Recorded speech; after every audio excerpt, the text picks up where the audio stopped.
السلام علیکم ورحمۃ اللہ وبرکاتہ۔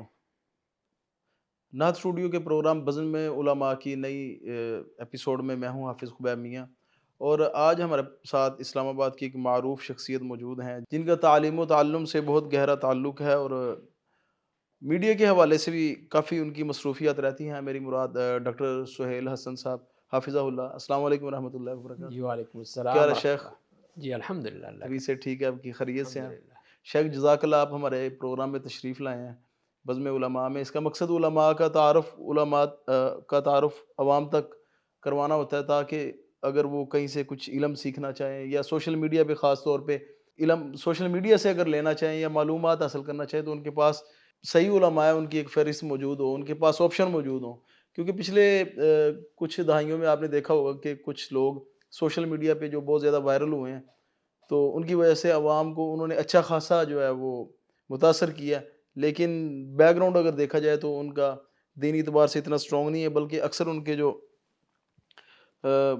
موقف ہیں اور جو ان کے عقائد ہیں وہ شریعت کے خلاف چل رہے ہوتے ہیں۔ تو شیخ، سب سے پہلے تو میں آپ سے گزارش کروں گا کہ اپنے فیملی بیک گراؤنڈ کے بارے میں کچھ ناظرین کو بتائیں۔ جی بسم اللہ الرحمن الرحیم۔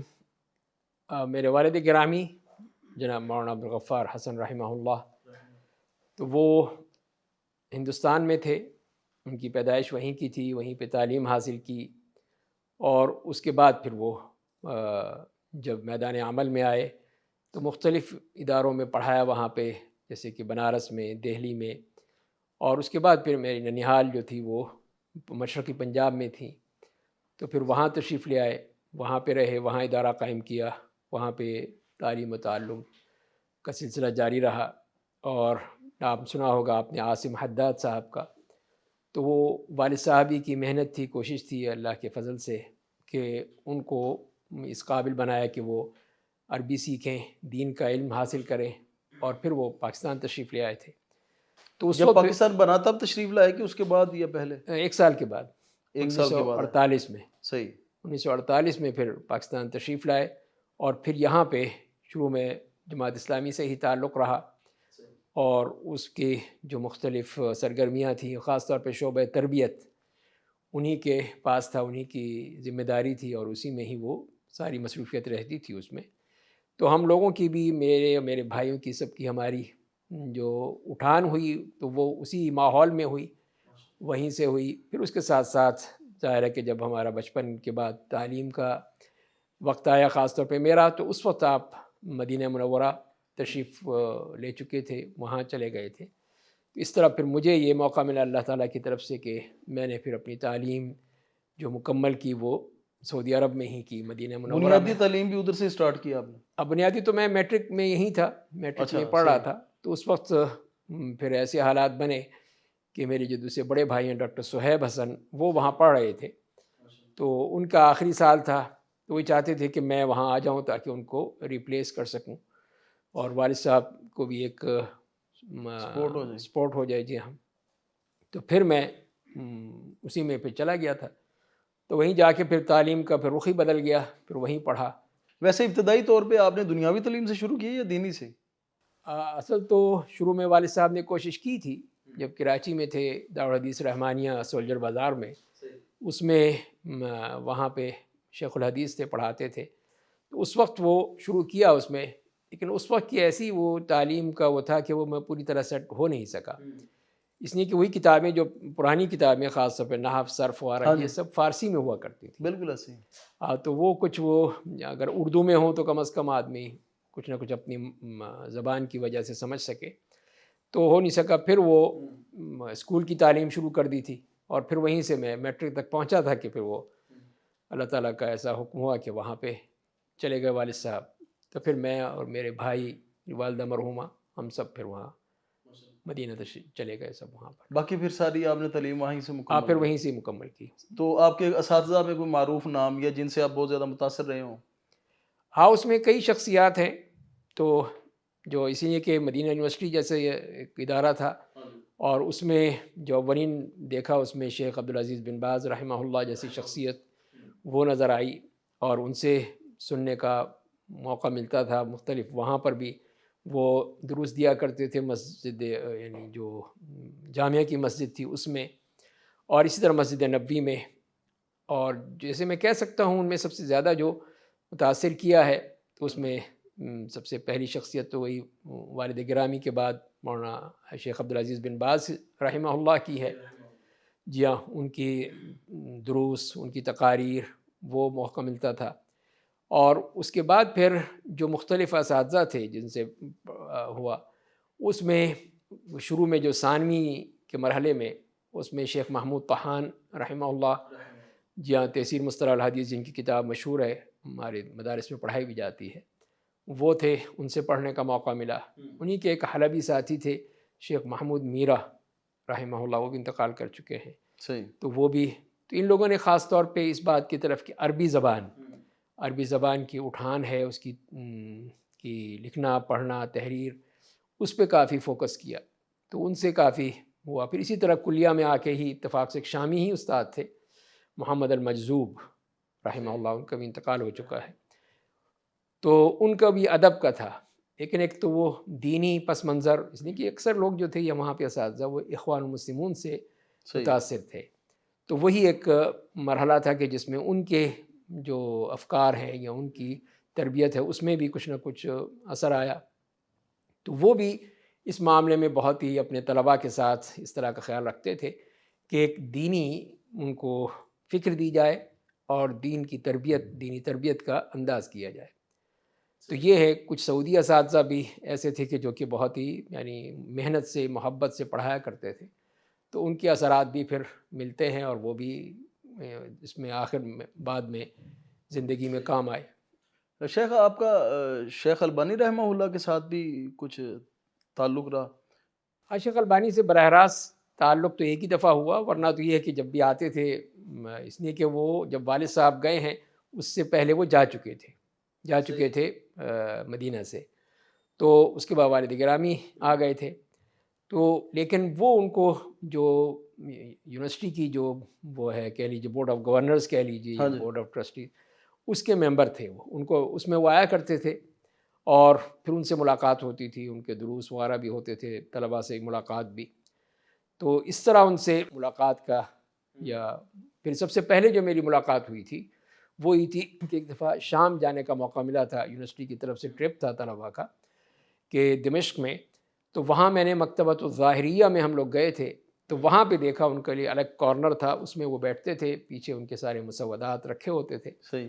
اور وہ وہیں پہ کام کیا کرتے تھے. پہلی دفعہ پھر وہیں پہ ملاقات ہوئی، اور میں اس وقت ماسٹر میں ہی کام کر رہا تھا، ایم اے میں.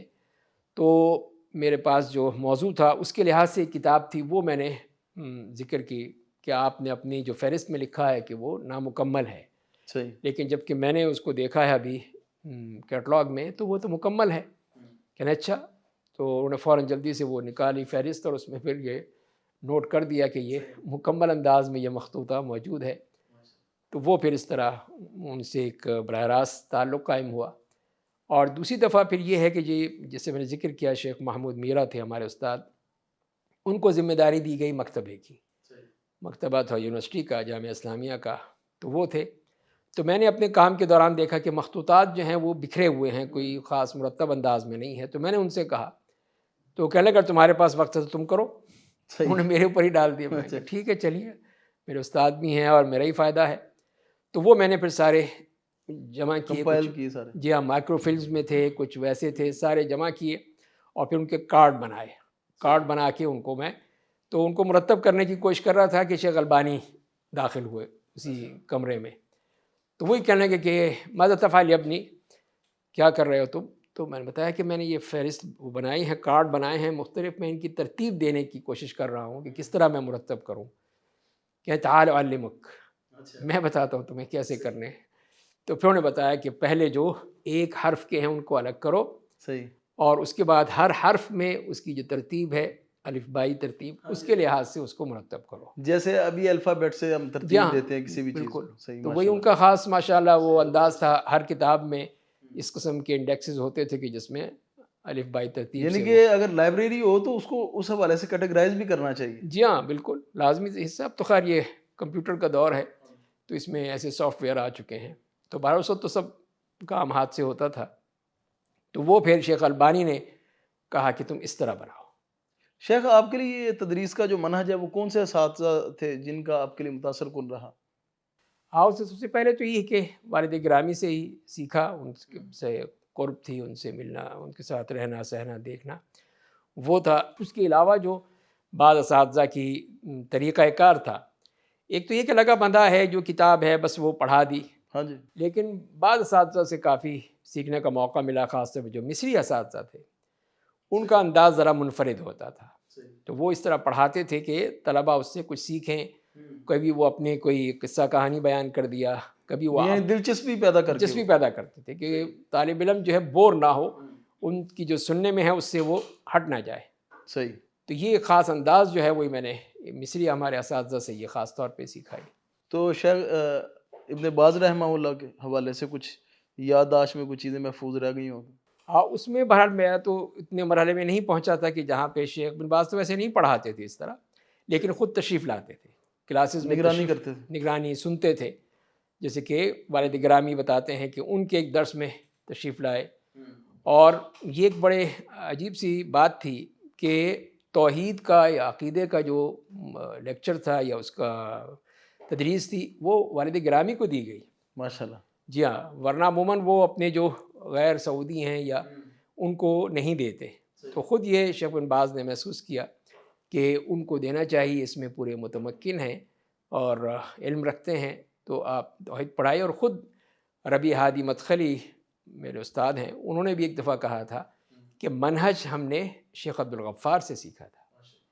تو اصل جو منہج ہے سلفی، اس کو ایک مرتب انداز میں، اس لیے کہ جب اس وقت تک کوئی بات سیکھی نہیں جا سکتی جب تک کہ اس کی جو مخالفانہ تحریکیں ہیں یا مخالف اس کے طرز عمل ہے اس سے آدمی اس کو پہچانتا ہے۔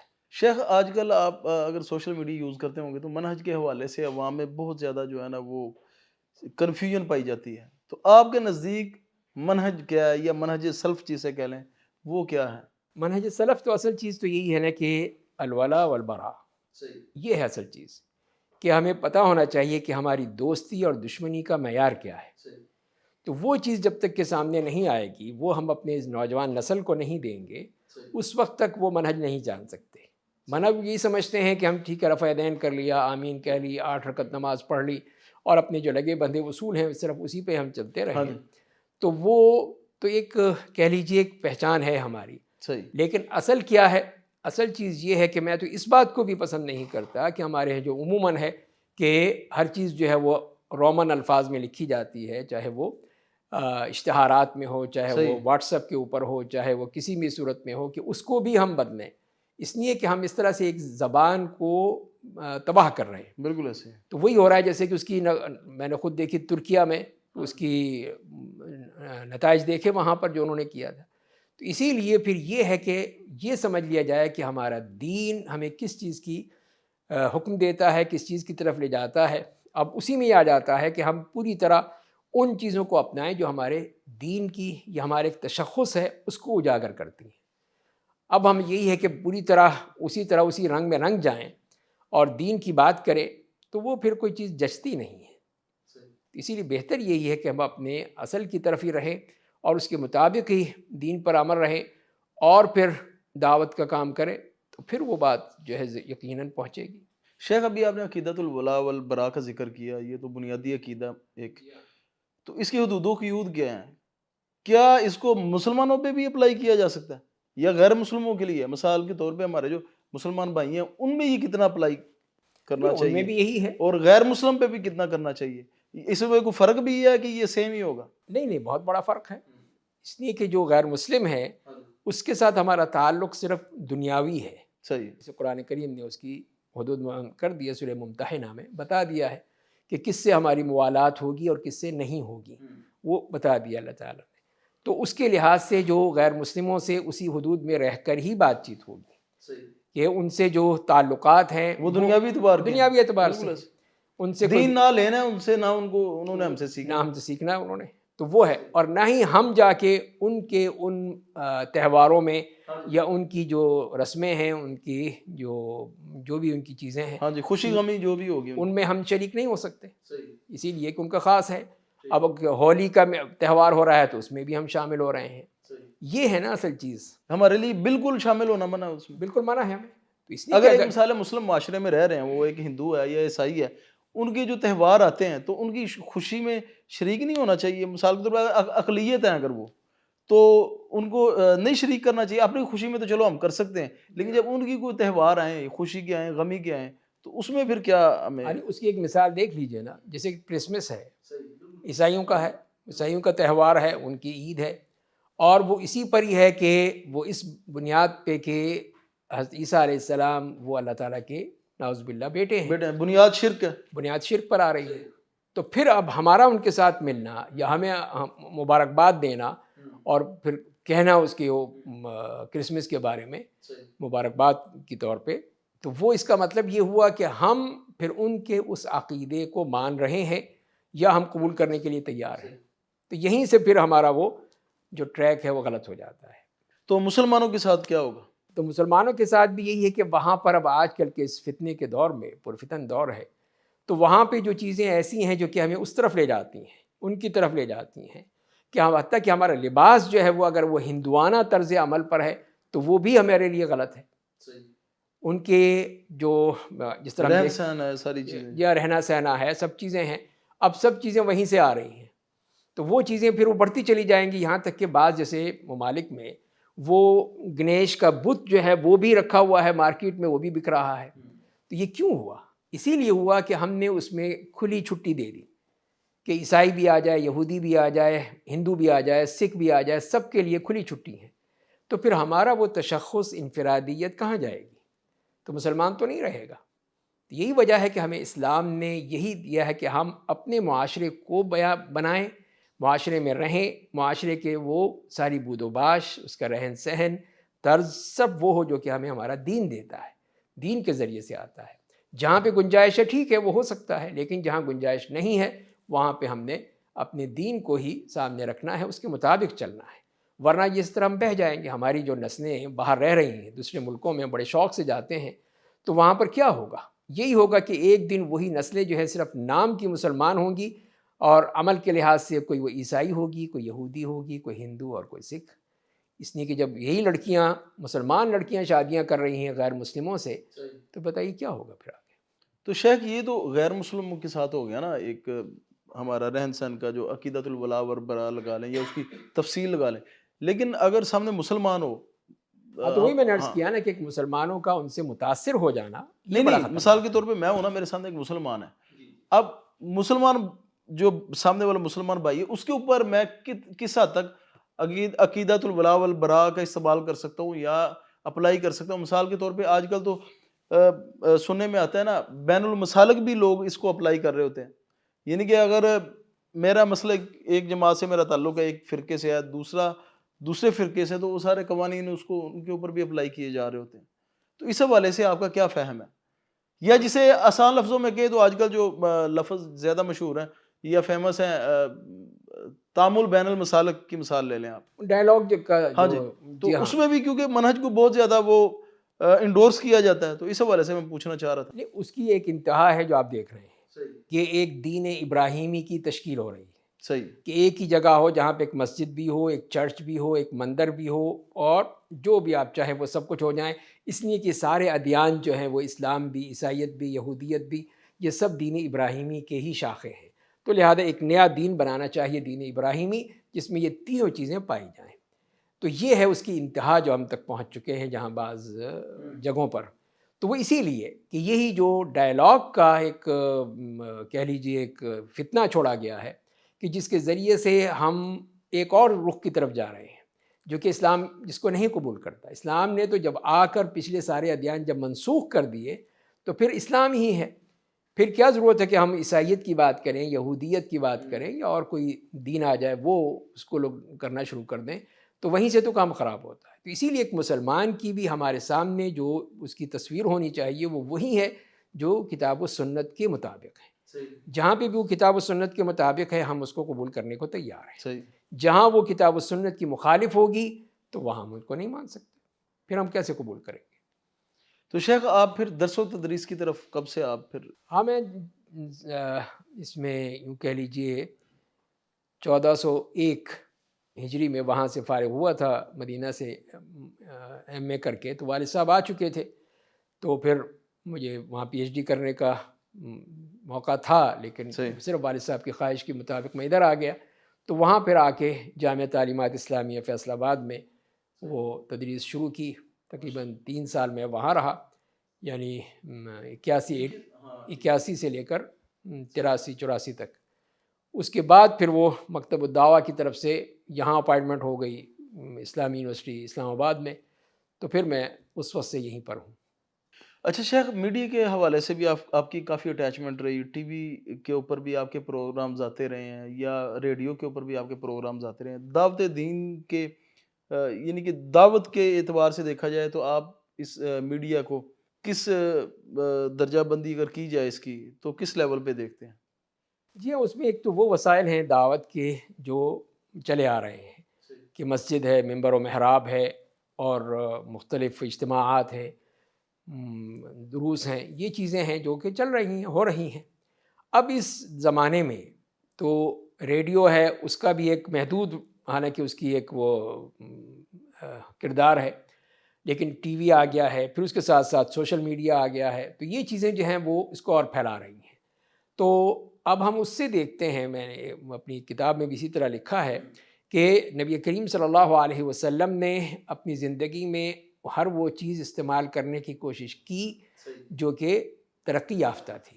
صحیح۔ جی ہاں، تو اس کی مثال اسی طرح ہے کہ ایک زمانے میں جب وہ تیر اندازی تھی تو تیر اندازی کرتے تھے، اس کے ذریعے ہی سے وہ جنگ ہوتی تھی۔ جب وہ منجنیق آ گئی، ایک اس سے جو پتھر پھینکتی تھی، جو پتھر پھینکتی تھی، ایک بڑی چیز جو ایک انسان نہیں پھینک سکتا، تو وہ ایک یہ مشین پھینک رہی ہے، تو اس کو استعمال کیا گیا۔ اور بھی کئی چیزیں ہیں کہ جہاں پہ اس کے نئی ایک تطور ہے جس سے اسلام فائدہ اٹھا سکتا ہے، تو اس کو بطور فائدہ ٹول یوز کرنے میں کوئی حرج نہیں، کوئی حرج نہیں ہے۔ صحیح۔ تو یہی چیز ہے نا کہ پھر ہم نے اب ایک بوتل ہے، اس کے اندر اگر آپ شراب رکھیں گے تو اس کی وجہ سے وہ حرام ہوگی۔ اگر اس میں آپ دودھ رکھتے ہیں، پانی ڈالتے ہیں، کوئی جوس ڈالتے ہیں، تب تو وہ حرام تو نہیں ہو جائے گی نا۔ تو یہاں پر بھی یہ کہ ہماری پھر ذمہ داری ہے کہ ہم اس قسم کی جتنے بھی میڈیا ہے اس کو پھر اسلامائز کریں، اسلامائز کر کے جہاں تک ہم اس کو استعمال کر سکتے ہیں انہی چیزوں کو استعمال کریں۔ اب آپ نے یہ نہد اسٹوڈیو بنایا اسی لیے کہ آپ اس زمانے کے ساتھ ساتھ چلنا چاہتے ہیں۔ بالکل ایسے۔ جی ہاں، تو یہی ضرورت اسی بات کی ہے کہ ہم پھر اپنی دعوت دین کے لیے اس جو نئے جتنے بھی ٹولز ہیں، میڈیا ہے، اس کو استعمال کریں اور اس کو دوسروں کے حوالے نہ کریں، بلکہ ہم خود استعمال کر کے بتائیں صحیح بات کو جو ہم بتا سکتے ہیں۔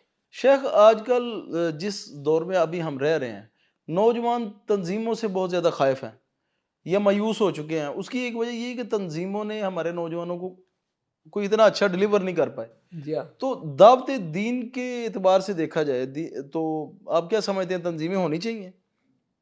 نہیں، پہلی بات تو یہ ہے کہ جسے والد گرامی بھی کہا کرتے تھے اور اپنے تجربے کی روشنی میں کہ جتنی بھی تنظیمیں ہیں، جماعتیں ہیں، وہ ایک طرح سے فرقہ واریت کی طرف چلی جاتی ہیں، اور پھر وہ ایک فرقہ بن جاتا ہے کہ یہ خاص ایک اس پہ پہچان آ جاتی ہے اور اس کو ٹھپا لگ جاتا ہے یا ایک ٹھپا لگ گیا کہ یہ فلاں ادارے کا ہے، فلاں تنظیم کا ہے، فلاں جماعت کا ہے، فلاں اس کا ہے۔ تو یہ چیز جو ہے انتہائی خطرناک ہو جاتی ہے۔ پھر وہ بھی شخص مجبور ہو جاتا ہے کہ جو وہ کہیں صحیح ہو غلط ہو ماننا ہے، اس کو قبول کرنا ہے۔ اس وجہ سے پھر وہ ایک جب خاص ایک کنویں میں بند ہو گئے تو پھر وہ کیا کام کریں گے؟ اب اگر آدمی اس کے بغیر کام کرے گا تو وہ سب سے بات کر سکتا ہے، سب سے جو بھی ہو، جس سے یعنی جہاں اس کا ایک اصول ملتے ہیں ان کے ساتھ ہم آہنگی ہے تو وہ پھر ان کے ساتھ بات کر سکتا ہے۔ لیکن جب وہ کہا جائے گا کہ اس کو باقاعدہ انہوں نے فکس کر دیا کہ یہ تو فلاں جماعت کا ہے، فلاں فرقے کا ہے، فلاں تنظیم کا ہے، تو نہیں چھوڑو اس کو، یہ اس قابل نہیں ہے، تو وہیں سے پھر آپ تفریق اپنی بات نہیں پہنچا سکتے اس گروہ میں، اس لوگوں میں۔ تو اسی لیے پھر یہ ناکامی کا ایک طرح سے ذریعہ ہے۔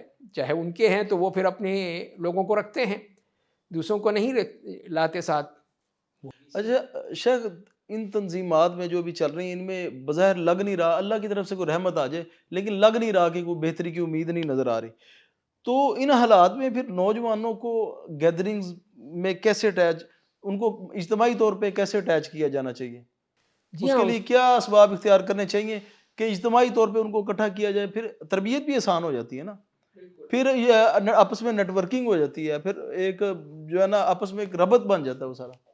جی وہی بات آپ کی میں آگے بڑھاتا ہوں اس لحاظ سے کہ جتنی بھی جماعت ہیں تنظیمات ہیں پھر اس میں پھر عہدوں کے اوپر پھر وہ بالکل جو ایسے، ہے ہاں وہ ایک علیحدہ سے گلگم جنگ ہے۔ پیزار ہو جاتی ہاں ہے کہ یہ فلاں ہوگا تو وہ پھر بکھرنے لگتے ہیں، وہی چیز جو ہے پھر وہ ٹوٹتی رہتی ہے یہاں تک کہ وہ بالکل ہی ختم ہونے کے قریب پہنچ جاتی ہیں۔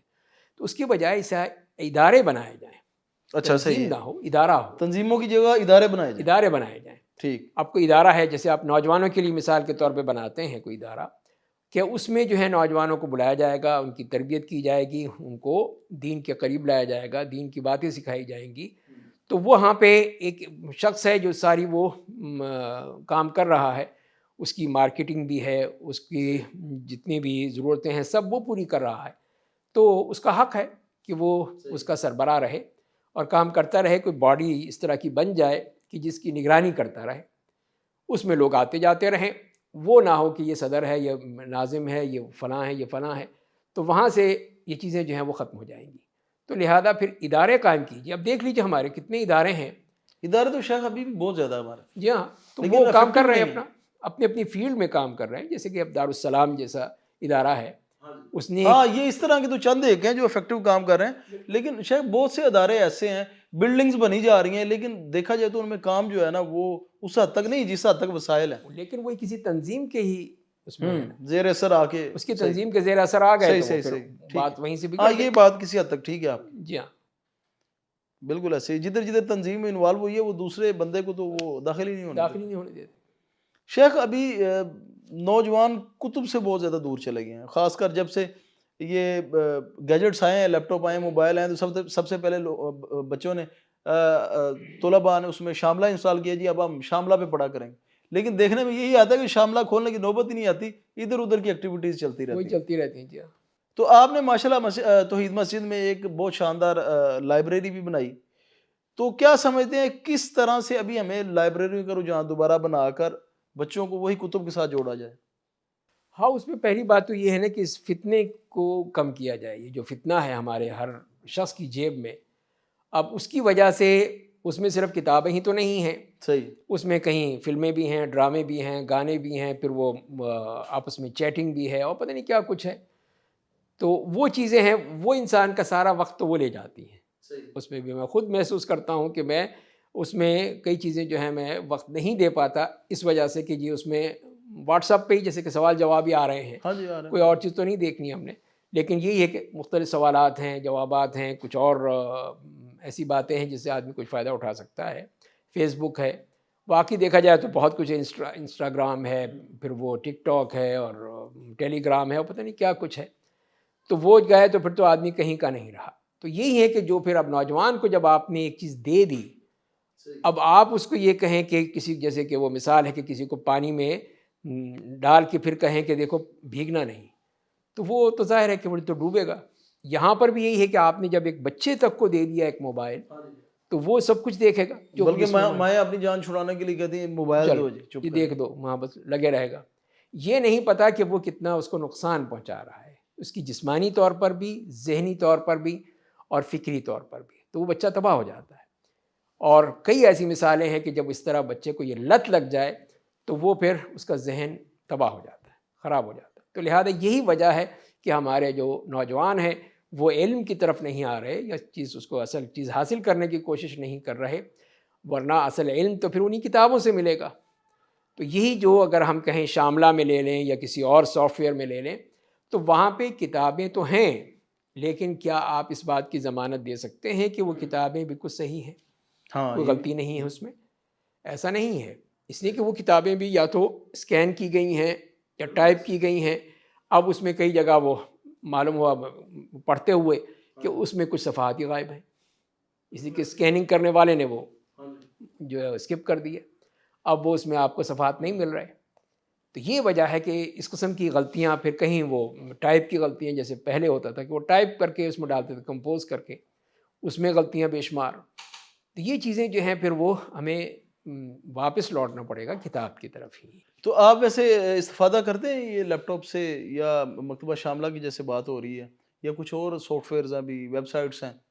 جی ہاں، وہ تو ہم میرا فیلڈ ہے حدیث کے حوالے سے، تو اس کے لحاظ سے جو ہیں لیپ ٹاپ پہ یا ٹیب پہ، اس میں خاص طور پہ پڑھانے کے لیے اب پوری کتاب لے جانے کے لیے وہ اس کے بجائے آدمی وہ جیسے آپ نے ہاتھ میں یہ ٹیب لیا ہوا ہے تو وہ ٹیب لے گئے، اس میں وہ کتابیں ڈاؤن لوڈ کر لیں، اب اس میں پڑھانے میں آسانی ہو جاتی ہے، اور خاص طور پہ پڑھنے کے لیے اس کو آپ بڑا چھوٹا کر سکتے ہیں، تو اس کی وجہ سے اور آسانی ہو جاتی پھر ہے کہ ملٹی ٹاسکنگ ہے، 4 صفحات آپ جی ہاں پیرالل پہ کھول سکتے کھول ہیں، یعنی سکتے ہیں اس فائدہ کو، ہے اگر بندہ فتنے سے بچ جائے تو تو بالکل فائدہ ہی فائدہ ہے اس بالکل میں ایسے، جی وہ تو پھر بندہ اپنے اوپر ہی آ گئی نا، ذمہ ہاں، داری وہ تو تو اپنی اپنے اوپر، جی ہاں ہاں بالکل ایسے، جی یعنی کہ بظاہر ٹولز میں کوئی حرج نہیں ہے اگر اپنی اس کی فکر صحیح ہے تو پھر تو شیخ ابھی آپ مدارس میں بھی جاتے ہیں، مدارس کے ساتھ بلکہ آپ کا تعلق ہے، اور کالجز یونیورسٹیز میں بھی جاتے ہیں، تو کیا آپ محسوس کرتے ہیں کہ کون سے طلباء ہیں جن میں دین سیکھنے کی طلب زیادہ ہے، یعنی کہ زیادہ شوق ہے؟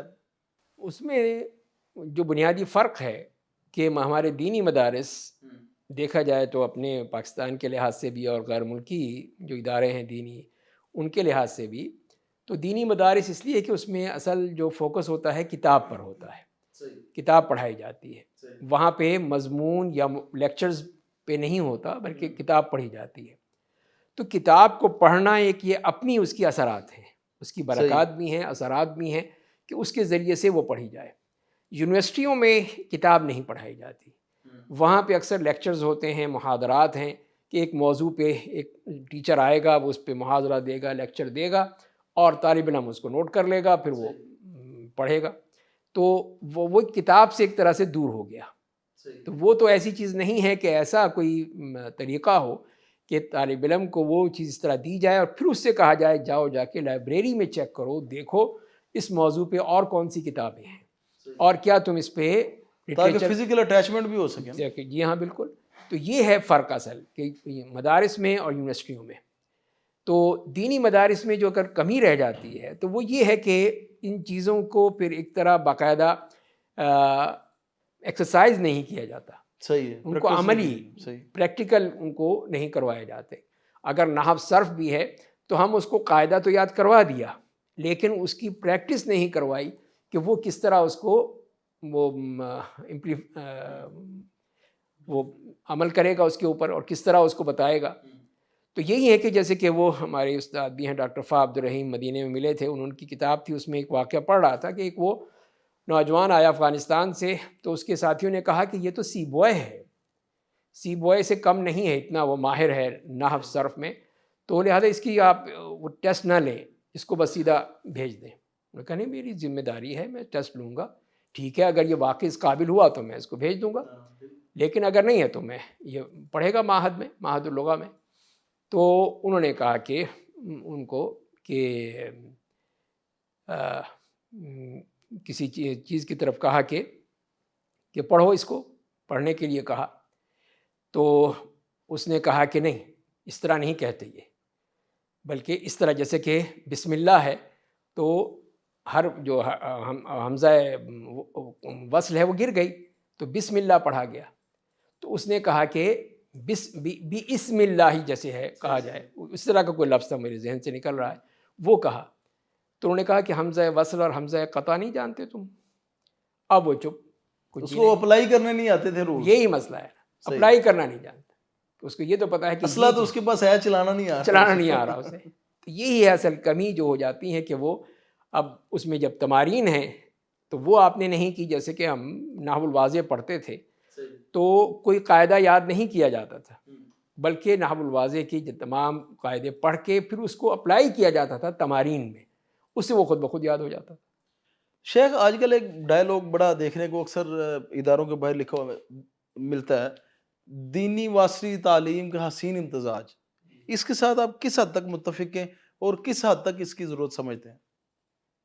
وہ تو خیر ایک چیز تو ہے کہ وہ اس کی ضرورت ہے کہ دینی اور عصری چیزوں کا، لیکن وہ اصل چیز یہ ٹرینڈ بن جاتا ہے، ایک ٹرینڈ بن گیا تو یہ چیزیں ہیں۔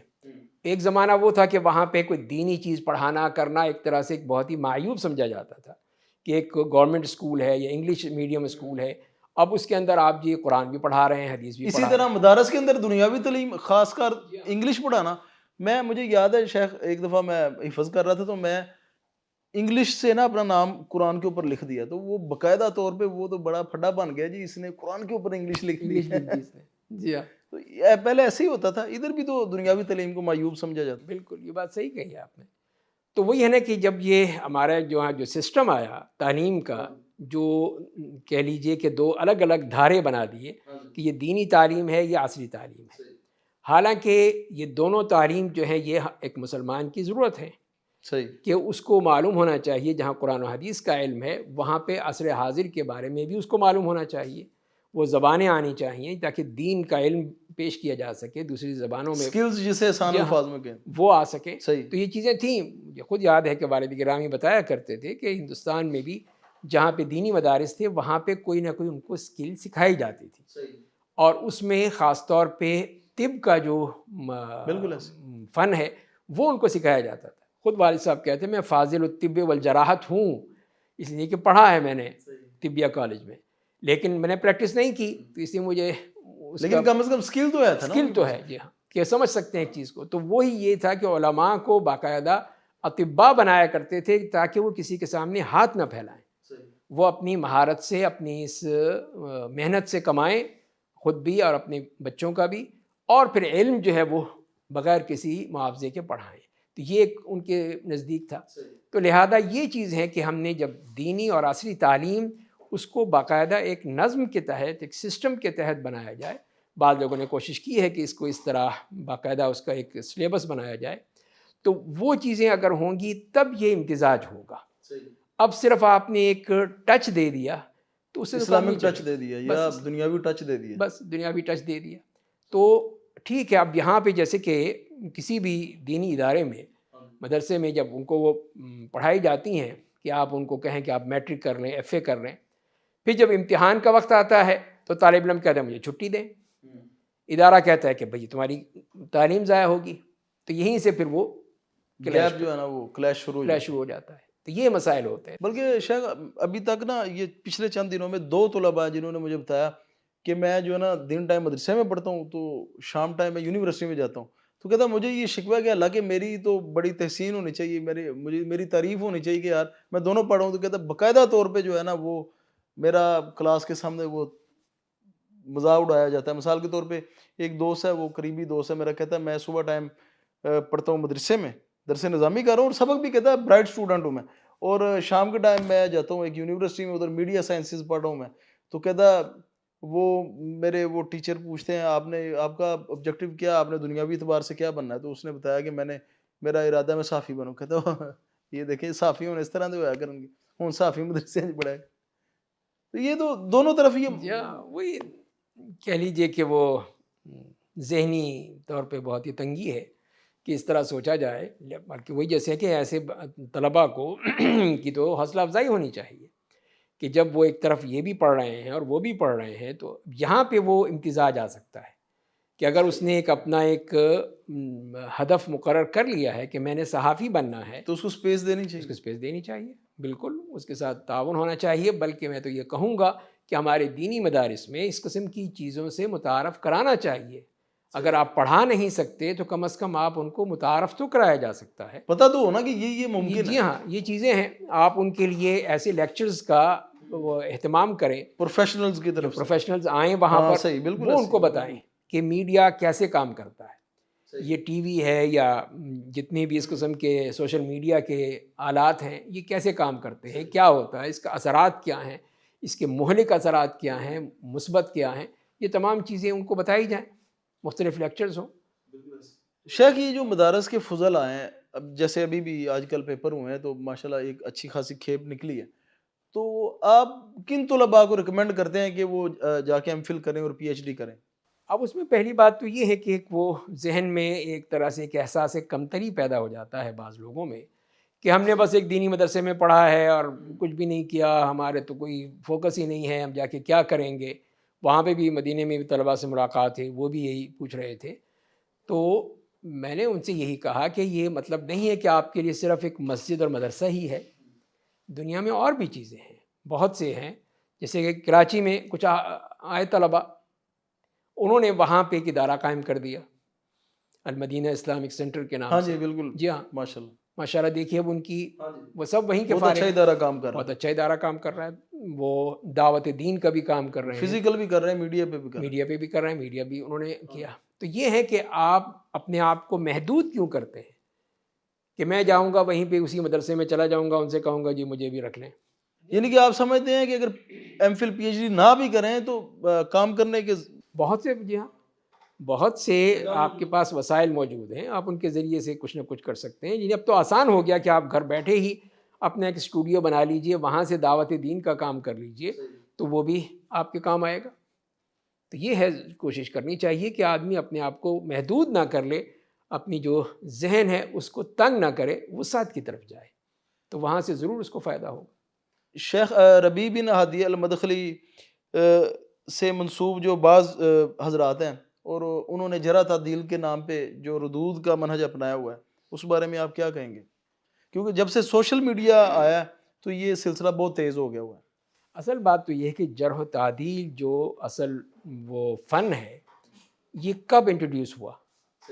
ظاہر ہے کہ ہم دیکھتے ہیں کہ یحییٰ ابن معین ہیں، علی ابن المدینی ہیں، یا ان کے ساتھی ہیں امام بخاری جیسی شخصیت ہیں، امام مسلم جیسی شخصیت ہیں، جن کے اقوال ہیں، یہ کس زمانے میں تھے؟ یہ وہ زمانہ تھا جس کو عصر الروایہ کہا جاتا ہے۔ عصر الروایہ ہے کہ جہاں پہ جتنے بھی رجال اسانید ہیں ان کی جرح و تعدیل کی ضرورت ہوتی ہے، جس کی عدالت معلوم نہ ہو اس کو مجہول قرار دے کے اس کو ایک طرف کر دیا جاتا ہے کہ یہ مجہول ہے، راوی مجہول ہے۔ تو وہاں پہ جرح و تعدیل کی ضرورت تھی، اور اسی لیے اگر ان سے یہ بھی کہا گیا کہ اتغتاب الناس، کہ لوگوں کی غیبت کرتے ہو، تو انہوں نے کہا کہ علی ابن مدینی کا یا یحییٰ ابن معین کا قول ہے کہ میں اس لیے غیبت کرتا ہوں کہ قیامت کے دن اگر اللہ کے رسول صلی اللہ علیہ وسلم نے میرا گریبان پکڑ لیا کہ لوگ میری حدیث کو اس طرح پامال کر رہے تھے تو تم نے کیوں نہیں روکا؟ یعنی کہ انہوں نے حدیث کو پیوریفائی کرنے کے جی لیے ہاں، وہ ان کے اوپر تنقید ان کی۔ کی تھی، تو یہ مقصد تھا، ایک مقصد تھا، اس کے لیے انہوں نے یہ چیز استعمال کی۔ تو لہذا جرح و تعدیل اس زمانے تک تو تھی، آج جو آئے گی وہ پھر غیبت کے معنی میں بھی آئے گی، تجسس کے معنی میں بھی آئے گی، اور پھر آپ تہمت کے معنی تک چلے جائیں گے۔ تو لہذا پھر اس کی ضرورت نہیں ہے، کوئی نہیں پوچھے گا کہ فلاں صاحب کے بارے میں آپ کیا کہتے ہیں، وہ ثقہ ہیں یا نہیں ثقہ ہیں، عادل ہیں یا نہیں ہیں۔ تو آپ تجسس ہی کریں گے نا، جا کے ان کی باتوں کو سنیں گے، ان کی پاس بیٹھیں گے، نوٹ کریں گے، ہاں اب یہ کہا اس نے، فلاں آیا ہے، فلاں گیا۔ تو یہی تجسس جس سے منع کیا ہے، ولا تجسسوا ولا یغتب بعضکم بعضا۔ تو اچھا، یہی، یہ قوانین دین میں بھی اپلائی ہوتے ہیں؟ جی ہاں صحیح، بالکل، تو دین نے یہ ہمیں بتایا نا اس میں، تو اس کے لیے پھر ایک وہ جو رخصت تھی ان کے لیے تھی کہ جب ضرورت تھی اس کی، لیکن اب تو تاکہ رخصت حدیث نہیں ہے۔ پیوریفائی ہو سکے۔ جی ہاں، اب تو کوئی ضرورت نہیں ہے، میرے اقوال جو ہیں وہ اس کی کوئی ضرورت نہیں ہے، ٹھیک ہے قبول کرنا ہے کرو ورنہ پھینک دو، کوئی مسئلہ نہیں ہوگا۔ یا تو چلے آپ اگر حدیث کے اوپر حکم لگا رہے ہیں نا تو پھر تو چلو جی کر ہاں، لیں، تو لیکن وہ سوشل بھی، میڈیا کے اوپر کرنا، ہاں تو یہی غلط ہے نا، ہم اگر حدیث پہ کام کر رہے ہیں تو انہی کے اقوال لیں گے نا، انہی جو علماء اپنی طرف سے تو نقد، نہیں لگائیں گے۔ جی ہاں علماء نقد کہتے ہیں ان کو، علماء جرح و تعدیل ہیں، تو یہ مشہور شخصیات ہیں، امام ذہبی نے پوری ایک کتاب لکھ دی اس کے اوپر، تو ان لوگوں کے اقوال لیے جائیں گے بس، اور کسی کا قول نہیں لیا جائے گا۔ تو انہوں نے بھی اس کی بھی ضوابط مقرر کر دیے کہ ایک شخص جو ہے کسی کے بارے میں بہت ہی سخت لہجہ استعمال کرتا ہے، کہ جوزجانی جو ہے وہ تشیع کے بارے میں بہت ہی سخت وہ بات کہتے ہیں، ان کی بات نہیں لی جائے گی، یا اس کے برعکس کوئی ہوگی تو اس کی بات نہیں لی جائے گی، اعتدال ہے تو قبول کیا جائے گا۔ تو ایک اس کا ایک ضابطہ ہے، ایک قاعدہ ہے، اس کے اصول ہیں، اس میں سب چیزیں بیان کی گئی ہیں۔ تو اب کیسے ہو سکتا ہے کہ آج پھر وہی ضرورت پیدا ہو گئی ہے؟ آج تو ہر چیز مرتب ہے، کتابیں واضح ہیں، اس میں ساری وہ، بلکہ پہلے سے زیادہ سہولتیں موجود ہیں، ہر جی چیز بالکل آپ کے پاس ایک۔ آپ کے پاس موجود ہے، جی، تو اس کی ضرورت نہیں ہے پھر اب۔ شیخ ابھی آپ سمجھتے کہ یہ فتنوں کا دور ہے اور کس طرح ان فتنوں سے نوجوان اپنے آپ کو بچا سکتے ہیں؟ میں تو ویسے سمجھتا ہوں کہ اس فتنے میں سب سے زیادہ نوجوان جو ہے نا وہ پریشان ہے، اور خصوصاً دیکھا جائے تو جو مذہبی نوجوان ہیں وہ ان کو نہیں سمجھ آ رہی کہ ہم نے دین میں رہنا ہے یا دنیا بھی ساتھ کمانی ہے۔ ٹھیک ہے، اگر دنیا کمانی تو کس فیلڈ میں جانا ہے، اور اگر دین کو لے کے چلنا ہے تو وہ کس طرح لے کے چلنا ہے۔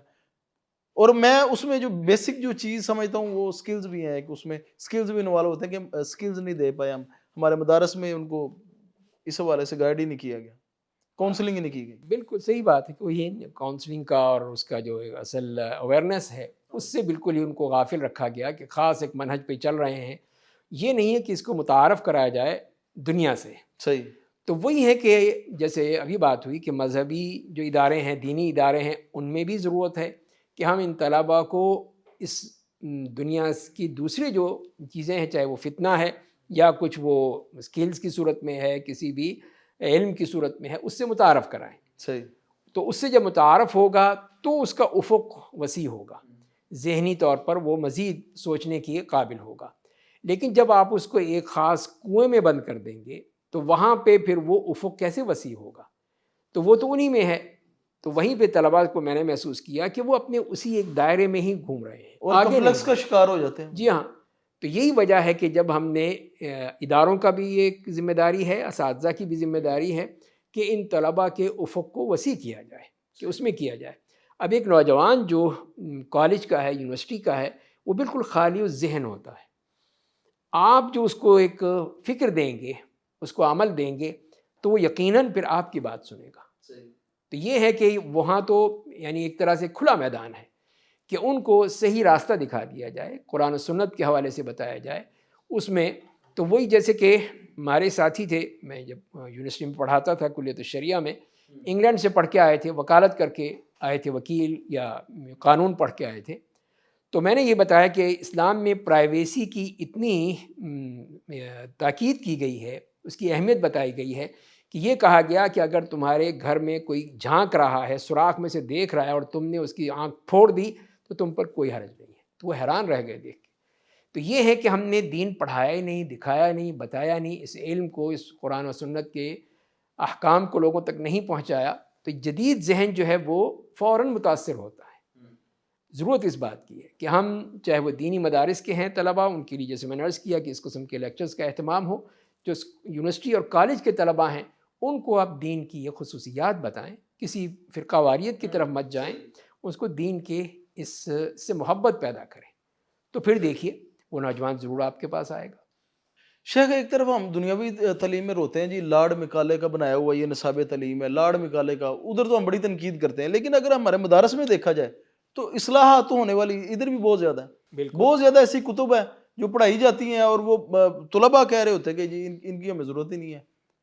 جی بالکل وہی جیسے میں نے عرض کیا کہ درس نظامی کے حوالے سے ایک وہ تھا کہ 19ویں صدی میں نظام الدین سہالوی نے جو درس نظامی قائم کیا تھا، اس میں جتنی معقولات یا کہہ لیجئے کہ یہ کتابیں تھیں، اس میں کتاب السنت تو صرف ایک کہہ لیجئے 5% تھی یا اس سے بھی کم، کہ صرف مشکات المصابیح کے چند ابواب پڑھائے جاتے تھے، تفسیر بیضاوی اور جلالین کے کچھ پارے پڑھا دیے جاتے تھے اور بس. باقی سب کچھ جو ہے وہ فکر، فلسفہ، منطق، ریاضیات، علم النجم، علم الفلک اور پتہ نہیں کیا کچھ ہوتا تھا، وہ چیز تھی. اور فارسی زبان، تو وہ اس زمانے کی ضرورت تھی. جی ہاں، تو اس وقت تھا، وہ چل رہا تھا. آج کل کے زمانے کی ضرورت کچھ اور ہے.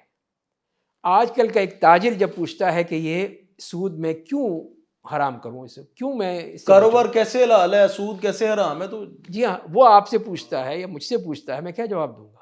میں نے پڑھا ہی نہیں. تو وہی نا، جب ہم نے اصل چیز جو قرآن اور حدیث کے اصل مسائل ہیں وہ ہم نے نہیں پڑھائے تو ہم اس کو اس دنیا میں کیا دیکھیں گے، کیا دیں گے اس کو؟ پھر اگر پڑھا بھی دیے ہیں تو پھر ہم نے ان کو اپلائی کرنا ہی نہیں سکھایا. بالکل صحیح کہا آپ نے. پھر کانفیڈنس نہیں دیا. اگر کسی کو اپلائی کرنے بھی آگے تو کانفیڈنس ہی نہیں. کانفیڈنس وہ ڈرتا ہے یار یہ میں کہوں گا تو میرے اوپر ہے نا اٹیک ہو جائے. تو یہی چیزیں ہیں کہ جب ہم ضرورت اسی بات کی ہے کہ ہم اس چیز کو جمع کریں. تو جیسے کہ تاجر حضرات ہیں ادھر، وہ طلباء ہیں ان کے، اور اس کو دینی وہ ہے، تو ان سب کو ساتھ بٹھائیں اور ان کو بتائیں کہ تمہارے مسائل کا حل جو ہے وہ ہمیں کتاب و سنت سے ملتا ہے.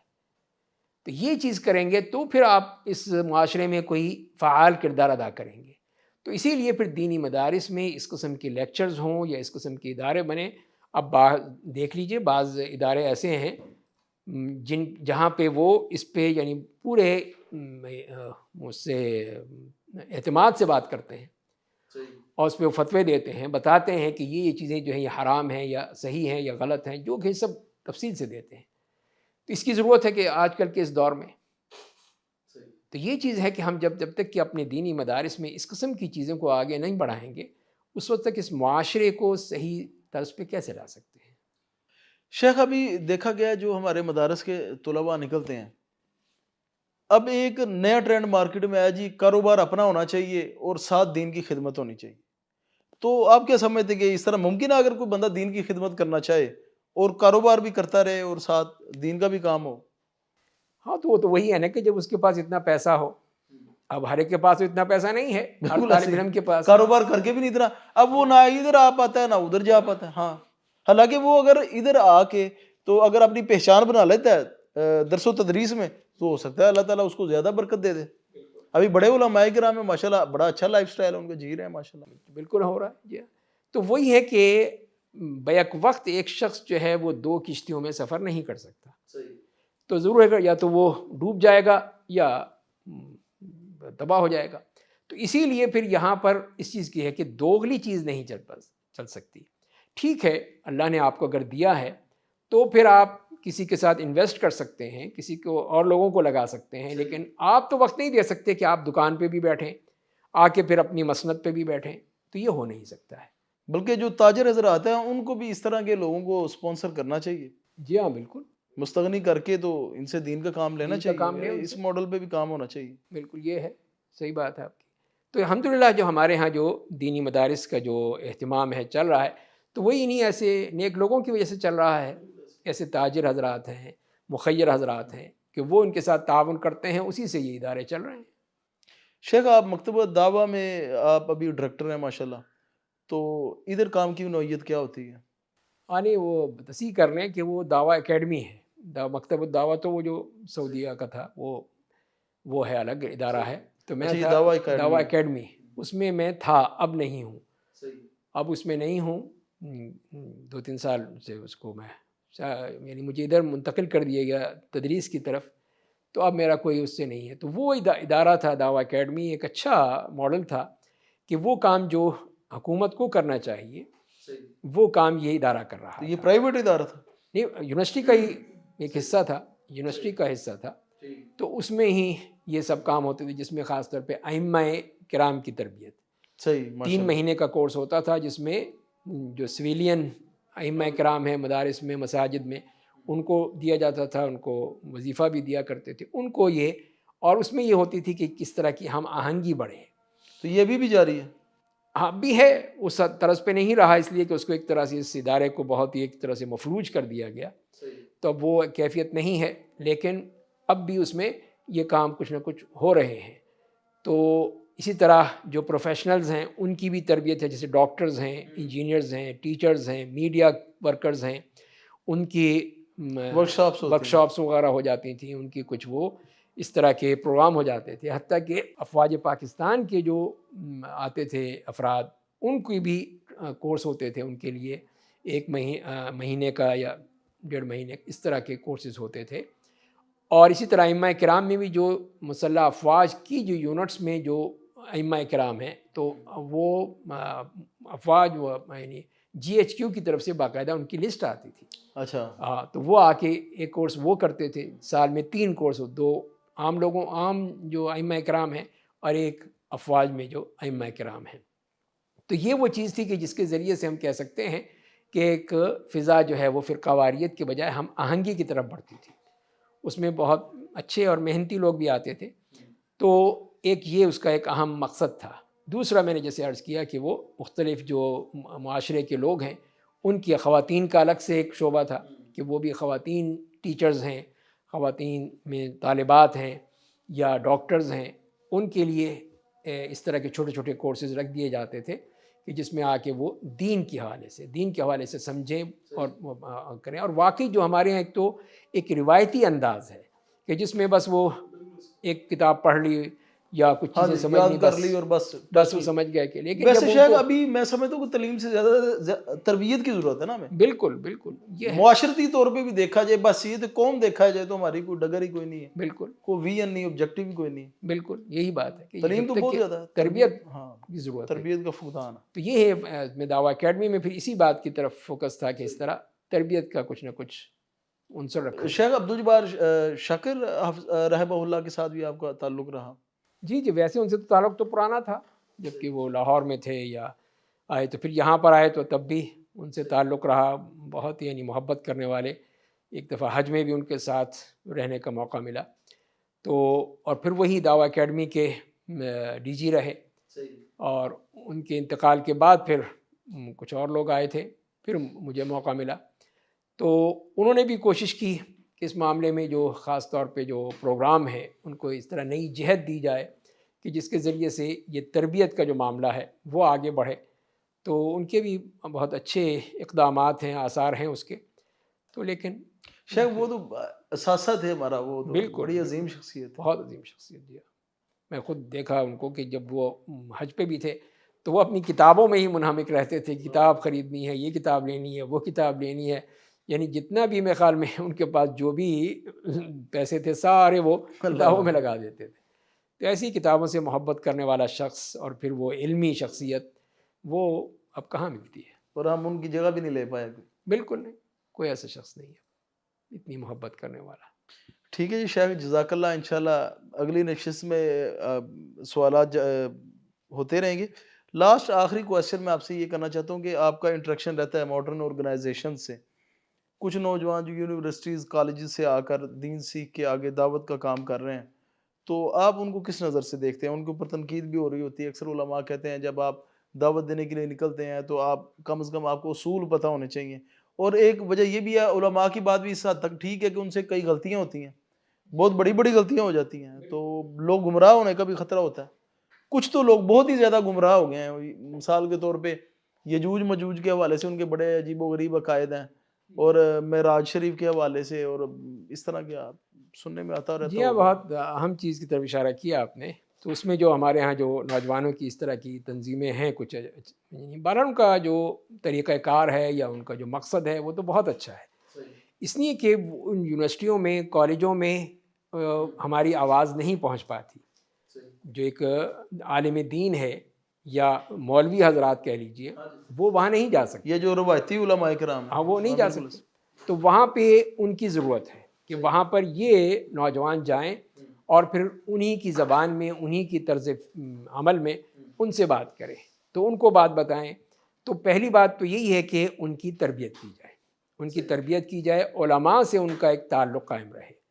تو میں نے ہی جب اس میں اپنی توحید اکیڈمی میں ایک سال کا کورس شروع کیا تھا، تعلیم و کتاب و حکمت کے نام سے، تعلیم کتاب و حکمت کے نام سے، تو اس میں کئی جو نوجوان اب کام کر رہے ہیں تو انہوں نے وہ کورس کیا تھا۔ بس یہ ہے کہ آہستہ آہستہ وہ ختم ہوتا چلا گیا، یعنی وہ لوگ چلتے چلے گئے، لیکن جو رہے اس میں انہوں نے کچھ نہ کچھ سیکھا ہے اس میں سے۔